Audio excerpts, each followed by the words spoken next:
আজকের ভিডিওতে আমরা এক ভয়ঙ্কর কল্পনার কথা বলবো। যদি ভারত ও পাকিস্তানের মধ্যে একটি পূর্ণমাত্রার যুদ্ধ বেঁধে যায়, আর যদি সেটি গড়ায় পারমাণবিক সংঘাতে, তাহলে কি করতে পারে? ভারত ও পাকিস্তান দুই প্রতিবেশী, দুই পরমাণু শক্তিধর দেশ। পাকিস্তানের মদতপুষ্ট জঙ্গিরা একটি বড় সন্ত্রাসী হামলা চালায় কাশ্মীরের পহেলগামে। ভারত তখন আর চুপ থাকে না।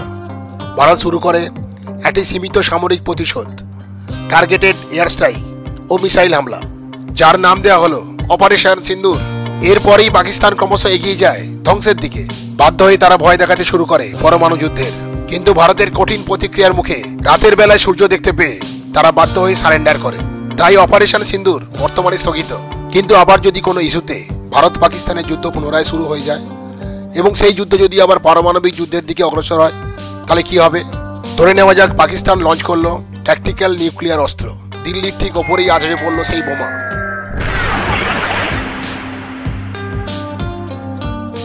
ভারতও সঙ্গে সঙ্গে দিল পাল্টা জবাব, আরো বড় ধ্বংসাত্মক বোমা দিয়ে। ইসলামাবাদ শহর তছনছ হয়ে গেল।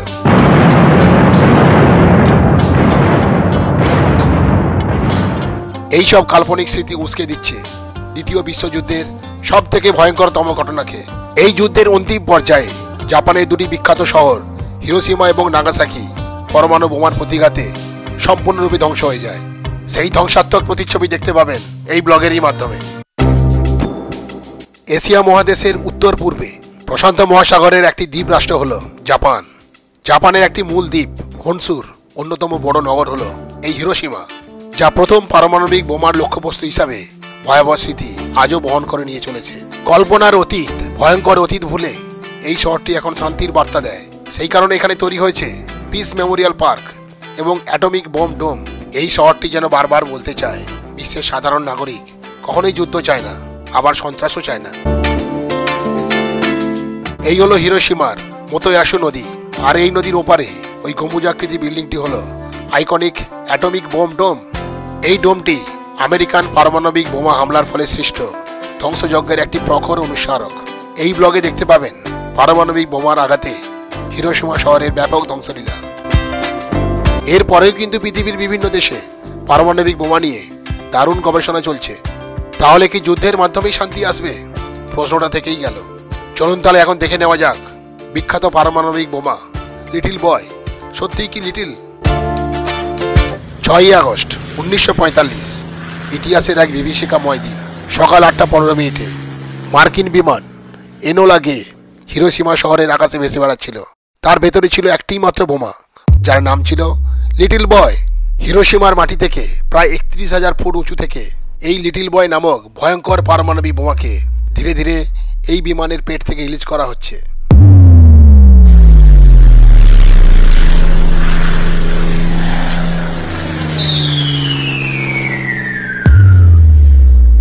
পৃথিবীর মাধ্যাকর্ষণ বলের টানেই স্বাধীনভাবে এবং দ্রুত গতিতে ছুটে চলল হিরোশিমার বুকে ভয়ঙ্করতম আঘাত আনতে।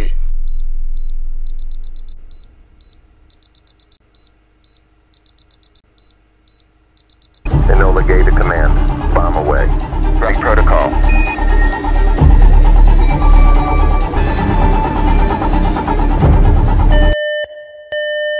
মাটি থেকে মাত্র 1900 ফিট উচ্চতায় ওই ক্যাপসুলের মধ্যে শুরু হলো সুশৃঙ্খল পারমাণবিক বিক্রিয়া। এই পারমাণবিক বিক্রিয়াকে বলা হয় নিউক্লিয়ার ফিশন, যেখানে ইউরেনিয়াম 235 আইসোটোপ ভেঙে গিয়ে নির্গত করেছে বিশাল আকার শক্তি।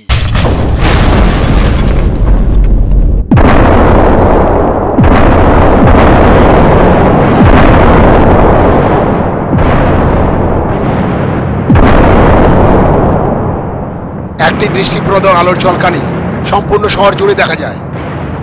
বিস্ফোরণের কেন্দ্রে তাপমাত্রা পৌঁছে যায় 10 লাখ ডিগ্রি সেলসিয়াসে। এই বিস্ফোরণের পরপরই সৃষ্টি হয় একটি বিশাল শকওয়েভ, যা শব্দের চেয়ে দ্রুতগতিতে ছড়িয়ে পড়ে। এই বিস্ফোরণ স্থলের কাছাকাছি থাকা মানুষ, গাছ ও ঘরবাড়ি তাৎক্ষণিকভাবে ভস্মীভূত হয়ে যায়। এই লিটল বয় থেকে নির্গত এনার্জির পরিমাণ হলো 15 কিলোটন টিএনটির সঙ্গে সমান, যা একটা আস্ত শহরকে ফ্র্যাকশন অফ সেকেন্ডের মধ্যে ধ্বংস করে দিতে পারে। ইচ্ছাকৃতভাবে বোমাটিকে মাটি থেকে কিছুটা উঁচুতে বিস্ফোরণ ঘটানো হয়, যার ফলে বোমার প্রভাব বৃহত্তর এলাকা জুড়ে ছড়িয়ে পড়ে। আর মুহূর্তের মধ্যেই 15 কিলোটন এনার্জি পুরো হিরোশিমা শহরকে সম্পূর্ণরূপে ভস্মীভূত করে দেয়। প্রায় 70 থেকে 80 হাজার মানুষের তাৎক্ষণিক মৃত্যু ঘটল। তবে শেষ এখানেই নয়, যারা বেঁচে ছিলেন তারা পড়েন আরও এক ভয়ঙ্কর বিপদের মুখে। তেজস্ক্রিয়তা, শরীর ঝলসে যায়, চুল পড়ে, শুরু হয় বমি, দুর্বলতা, আর এই যন্ত্রণা টেনে নিয়ে যায় মৃত্যুর দিকে ধীরে ধীরে। 1945 সালের শেষে সেই মৃত্যুর সংখ্যাটা গিয়ে দাঁড়ায় 1,40,000-এ। এমনকি যারা বেঁচে ছিলেন তারা আজও বয়ে বেড়াচ্ছেন সেই ভয়াবহ স্মৃতি।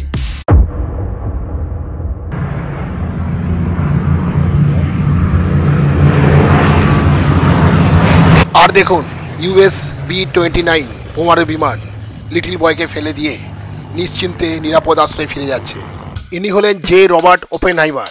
দ্বিতীয় বিশ্বযুদ্ধের সময়ে ইনিই আবিষ্কার করেন মারাত্মক পরমাণু বোমা। এনাকে বলা হয় ফাদার অফ অ্যাটমিক বোম। এই ছবিটি 1946 সালেরই ছবি। 1965 সালের একটি টেলিভিশন সম্প্রচারে, যেখানে ট্রিনিটি টেস্ট অর্থাৎ অ্যাটমিক বোম টেস্ট জুলাই 16, 1945 এর পরবর্তী ঘটনা নিয়ে আলোচনা করা হয়েছিল, তখন জে রবার্ট ওপেনহাইমার কি বলেছিলেন তা একবার শুনে নেওয়া যাক। তিনি ভাগবত গীতা থেকে একটি উদ্ধৃতি তুলে দেন, যেটি প্রকৃতপক্ষে বলেছিলেন ভগবান Krishna. The world would not be the same. Few people laughed. Few people cried. Most people were silent. I remembered the line from the Hindu scripture, the Bhagavad Gita. Vishnu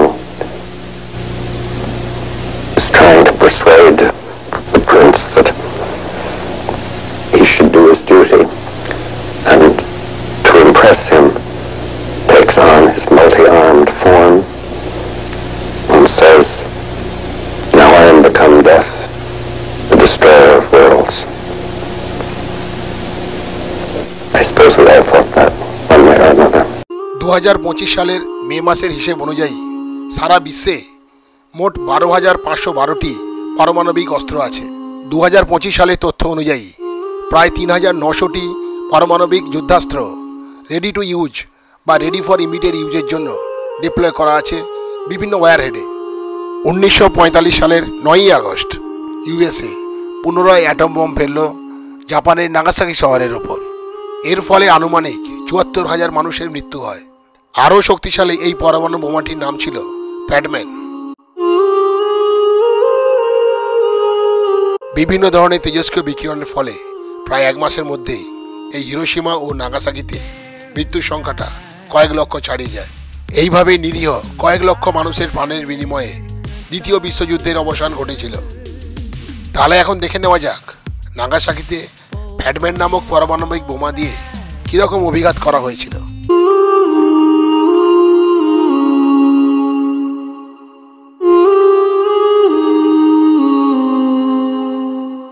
জাপানের কিউশু দ্বীপের বৃহত্তম নগর এবং রাজধানী হল এই নাগাসাকি। 1945 সালের 9ই August মার্কিন যুদ্ধ বিমান পৌঁছে গেল নাগাসাকি শহরের ঠিক ওপরে।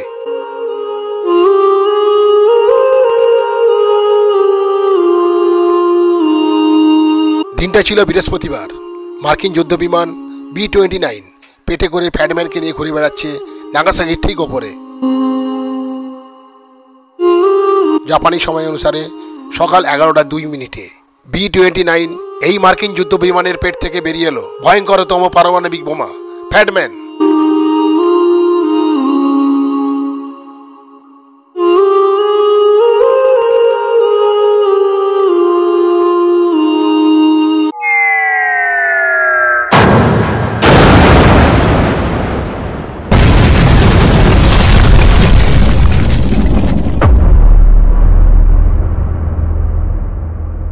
এই প্যাডম্যান নাগাসাকির বিখ্যাত মিৎসুবিশি প্ল্যান্টের ঠিক 1650 ফুট উচ্চতায় বিস্ফোরণ ঘটায়।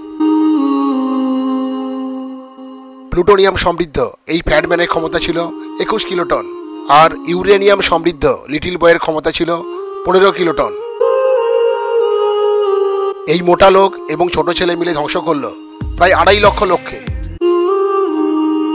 1945 সালের আগস্ট মাসে বিশ্ব জর্জরিত দ্বিতীয় বিশ্বযুদ্ধে শহরের পর শহর ধ্বংস হচ্ছে, মানুষ প্রাণ হারাচ্ছে লাখে লাখে, আর নিরীহ জনগণ সহ্য করছে সীমাহীন যন্ত্রণা। কিন্তু যা ঘটেছিল হিরোশিমা ও নাগাসাকিতে তা ছিল মানব ইতিহাসে এক অদেখা ও ভয়াবহ ঘটনা। হিরোশিমা ও নাগাসাকির পারমাণবিক বোমা বিস্ফোরণ আমাদের মনে করিয়ে দেয় পারমাণবিক অস্ত্রের বিশাল ধ্বংসাত্মক ক্ষমতা এবং তার গভীর মানবিক ক্ষতি। এবার পজ করে দেখে নিন কোন দেশের কতগুলি পারমাণবিক অস্ত্র আছে। এর মধ্যে কোনো একটি বোমা যদি নিউ ইয়র্ক শহরের উপর ফেলে দেওয়া হয় তাহলে প্রায় 6 লক্ষ লোকের তৎক্ষণাৎ মৃত্যু ঘটবে। আইক্যান বা international campaign two abolish nuclear weapon একটি হলো নন গভর্নমেন্টাল অর্গানাইজেশন বা এনজিও, যারা অ্যাকচুয়ালি এই নিউক্লিয়ার ওয়েপন বা পারমাণবিক অস্ত্র ব্যবহারের বিরুদ্ধে সবসময় সোচ্চার হয়ে উঠেছে। পারমাণবিক অস্ত্র সম্পর্কে কঠিন সত্য, পারমাণবিক অস্ত্র হলো এখনো পর্যন্ত তৈরি করা সবচেয়ে অমানবিক এবং নির্বিচার অস্ত্র, যা করে বিপর্যয়কর ক্ষতি এবং দেয় অস্তিত্বের হুমকি। এগুলি আন্তর্জাতিক আইন লঙ্ঘন করে, পরিবেশে মারাত্মক ক্ষতি করে এবং বিশাল জনসম্পদের মৃত্যু ঘটায়। এগুলি জরুরিভাবে নির্মূল করতে হবে।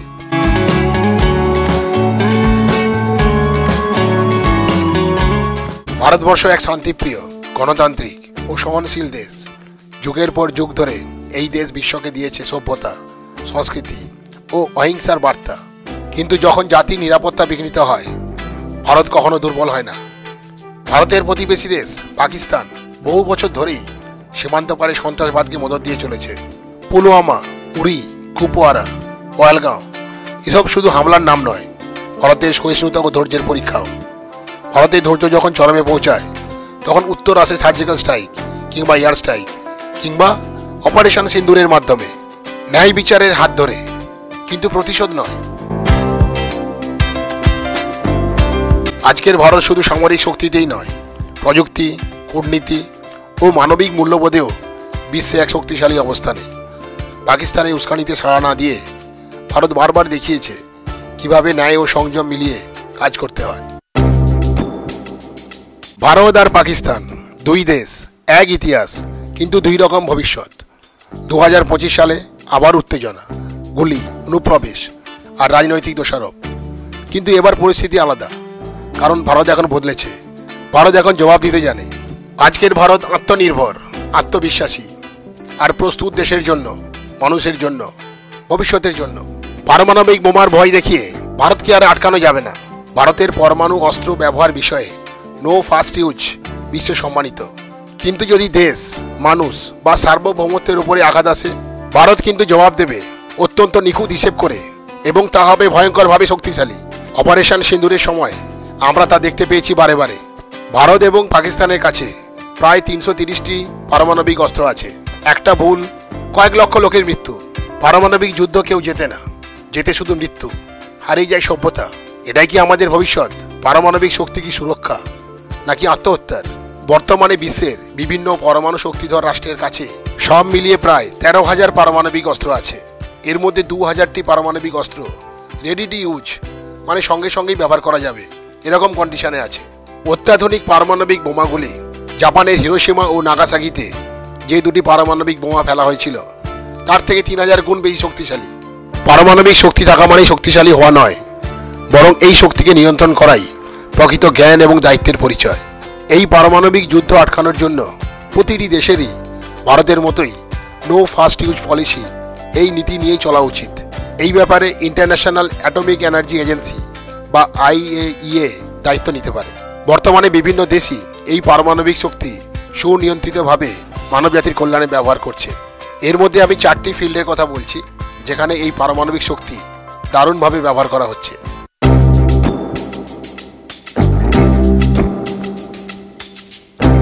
1 নম্বর হলো বিদ্যুৎ উৎপাদন। পারমাণবিক বিদ্যুৎ কেন্দ্রগুলি তাপ উৎপাদন করার জন্য ফিশন রিয়াকশন বা বিদারণ বিক্রিয়া ব্যবহার করে। এই বিক্রিয়ার ফলে পরমাণু বিভাজিত হয়ে প্রচুর শক্তি উৎপন্ন করে, যা দিয়ে বাষ্প উৎপাদন এবং বিদ্যুৎ উৎপাদনের জন্য টারবাইন ঘুরিয়ে ব্যবহার করা হয়। এবার দেখে নেওয়া যাক 1 কেজি ইউরেনিয়াম থেকে যে পরিমাণ তাপ শক্তি পাওয়া যায়, সেই পরিমাণ তাপ শক্তি কয়লা পুড়িয়ে পেতে গেলে কত পরিমাণ কয়লা লাগে।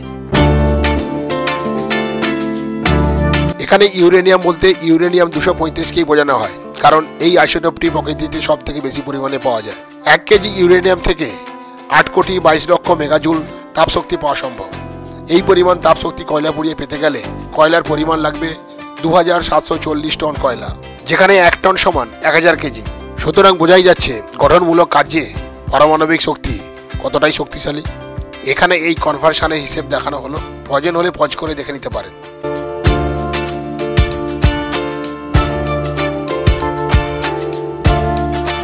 2 নম্বর হলো স্বাস্থ্য পরিষেবা। স্বাস্থ্য পরিষেবার মধ্যেই আছে নিউক্লিয়ার মেডিসিন। এক্ষেত্রে রেডিও আইসোটোপগুলি রোগ নির্ণয় এবং থেরাপিউটিক পদ্ধতির জন্য ব্যবহৃত হয়, যার মধ্যে রয়েছে পিইটি এবং সিটি স্ক্যানের মতো ইমেজিং কৌশল, এবং রয়েছে ক্যান্সারের চিকিৎসা। 3 নম্বর হলো কৃষি। এর মধ্যে আছে কীটপতঙ্গ নিয়ন্ত্রণ, ফসলের উন্নতি, খাদ্য সংরক্ষণ। 4 নম্বর হলো শিল্প। এর মধ্যে আছে উপাদান পরীক্ষা, শিল্প প্রক্রিয়া, গবেষণা, মহাকাশ অনুসন্ধান। তবে পারমাণবিক শক্তির ব্যবহারে সতর্কতা দরকার, কারণ এটি ভুল হাতে পড়লে বা সঠিক নিয়ন্ত্রণ না করলে সমূহ বিপদ ডেকে আনতে পারে। তাই নিরাপত্তা ব্যবস্থা ও নিয়মকানুন মেনে এই পারমাণবিক শক্তির ব্যবহার করাটাই বাঞ্ছনীয়। সুতরাং পারমাণবিক শক্তি যেখানে মানব কল্যাণে অপরিসীম সুবিধা দিতে পারে, তাহলে কেনই শুধুমাত্র আমরা এটা ধ্বংসাত্মক কাজে ব্যবহার করব? তাহলে সব দেশ এগিয়ে এসে বলুন, নো ফার্স্ট ইউজ।